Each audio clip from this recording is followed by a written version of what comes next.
vraag soos, waarmee is jy als besig, laat jy altyd vreeslik besig klink en ag mens is nie, ek dink my lewe, hoe ouer ek word, hoe minder wil ek doen om meer by my kinders te kan wees, so ek is nog steeds 'n voltydse vrou vir my man Johan, en 'n voltydse mamma vir 3 pragtige kabouters, Paul, Hugo en Nina, en dan het ek ook die voorreg omdat nog so 'n stukkie van my oor is,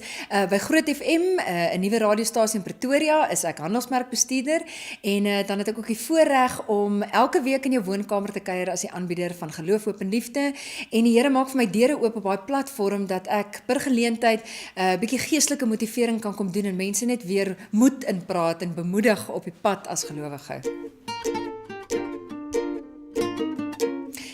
As ek dink aan die nuwe jaar, mense is altyd so versigtig, ek haat voornemens, ek verander eerder ritmes, ek glo aan leefstylveranderinge, om te sê in die nuwe jaar wil ek 'n nuwe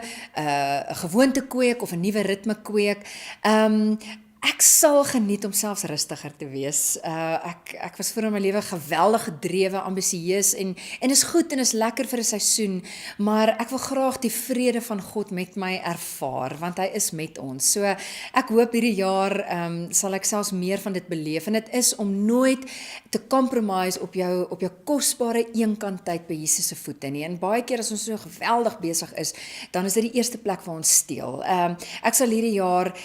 selfs meer van Jesus wil leer, selfs meer van sy karakter en wie hy is in my lewe wil sien, die vrug daarvan. Ek sal selfs 'n beter mamma wil wees, 'n beter vrou vir my man, en watter ook al geleentheid oor my pad kom. Ek hou van 'n prediker wat sê, doen wat jou hand vind om te doen vandag. Toe iemand hom aan die einde van sy lewenstyd vra, nou wat